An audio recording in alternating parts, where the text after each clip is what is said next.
Hi, in this video I want to talk really quickly about the meta tag. So the meta tag has no closing tag, and so can be closed like this, or this. And I tend to like to do it this way, but I just want you to see all the options. So the name is meta. It has metadata on the site. That's what it holds in it.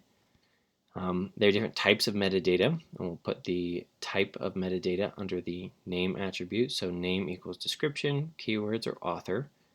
The metadata tag will go in the head element, so we'll put this one in inside the head of the document rather than in the body.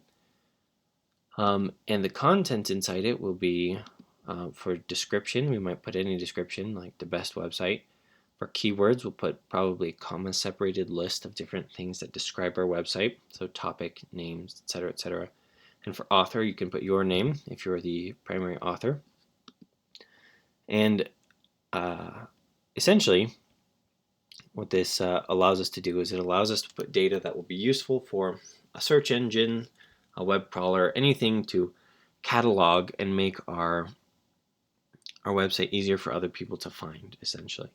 So it's very handy for that reason, and it's another thing you can do in the head that, although it's not seen in the website, because you'll never see the content of a metadata within the website itself, it can be it's a very handy thing to know to put in the head.